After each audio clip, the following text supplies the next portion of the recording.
It's self-worth. I'll share with you guys. Very confident on social media, daily life. And that made me think confidence. September we met, I could tell by your smile. You hadn't been with a good girl like me in a while. Yeah, you were impressed, couldn't leave me alone. Text me every time that you... Hello everyone and welcome to A Woman's Empire. So today I would love to speak to you about a topic that has been very dominant in my own life the last few weeks, and it's self-worth. So knowing your worth and knowing your values. And it actually came to me in an interview that I am doing on Sunday, which we will also share with you guys very soon. And there was one question that was actually, you look very confident on social media, but are you as well in daily life? And that made me think because this is a topic as well that has been very significant for me and in my personal growth as well along my journey and throughout my life. So, which is still ongoing, by the way. So I must say that I gained a lot more confidence throughout the years. And one of the main reasons is actually that I noticed that in realizing your dreams and your desires, that your self-worth and your confidence comes in first place, first hand. So if you are actually still holding on to limiting beliefs provided to you by your parents, by how you grew up, by your society, by the environment that you live in, by your partner, this is something you have to let go. Same thing with doubts. Doubts or thinking that you are not worthy enough, or doubting whether you are worthy in having everything that you desire, doubting that you are worthy enough, good enough, smart enough, pretty enough, intellectual enough, and as well in guilt around having what you want, like having actually having to live the life that you desire, and being able to take the responsibility for it as well. And what we think or what we tell ourselves, what other people will think of us if we are finally living the life that we desire and that we love and that we always dreamed about. Like, how will these people act? Will they suddenly not like us anymore, start resenting us? And that leads me to the next topic, being resentful yourself.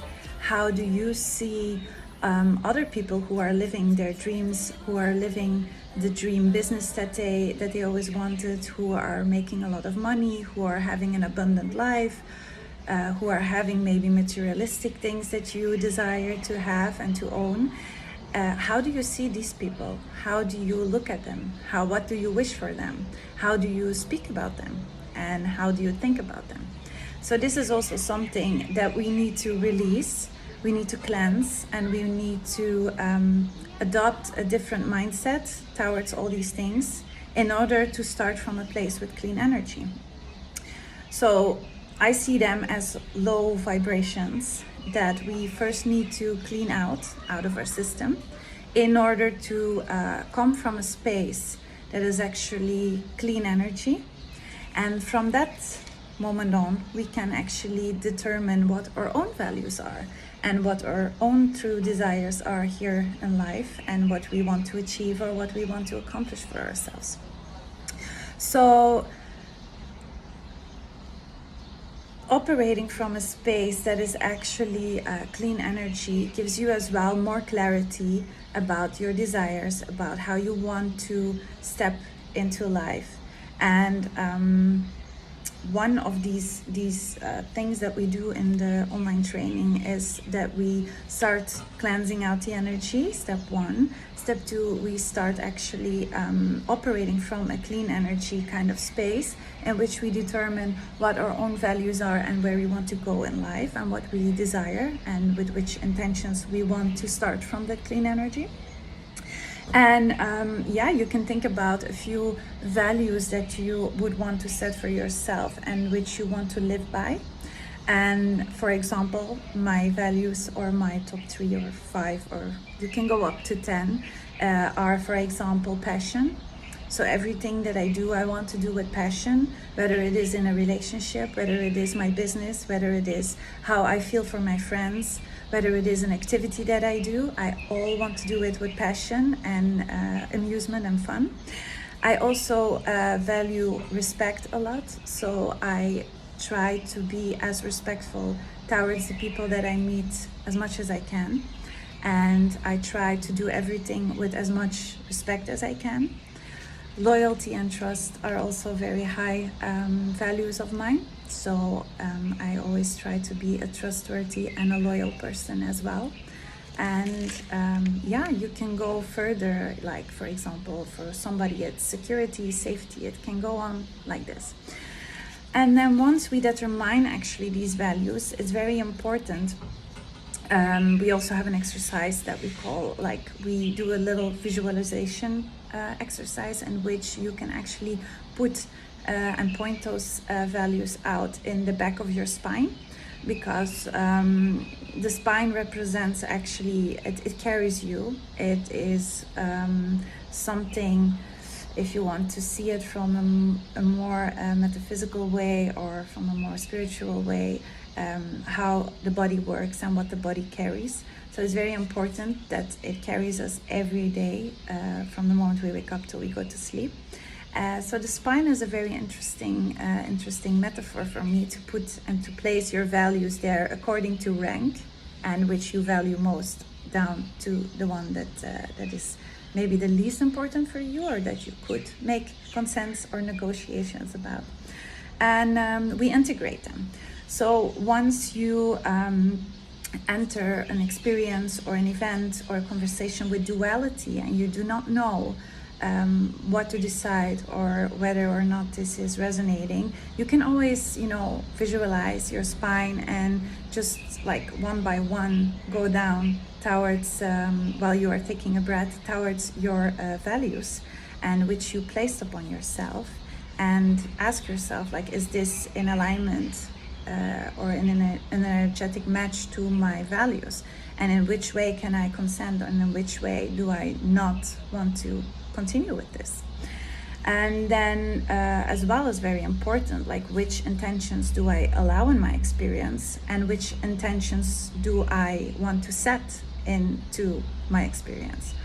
So next, when we do this, you can actually go to the next step, and that's where you will start to embody all of these values. It will become much more natural to you. It will become much more of a flow and a natural thing for you to do. So you are actually not longer required to keep allowing certain things in your experience, when you can just tap into your own value system and feel whether this feels right for you or not. And when it doesn't, you just do not allow it in your experience anymore. And then finally, when you created enough routine in this, you are actually embodying and vibrating in such a way, or on such an energetic level, that you don't even need to set your boundaries. You can just, you will see that life will come more easy to you, and you will attract much more of what you want in your experience, and not so much of what you don't want. And don't get me wrong, because it's not because you are fully embodying, or you are fully exercising your values and setting your intentions every day, that you will not be able to still attract certain vibrations that make you think, like, why is this happening? But then again, you still need to understand that these intentions are also intentions that you may have set in the past, that you haven't released completely yet.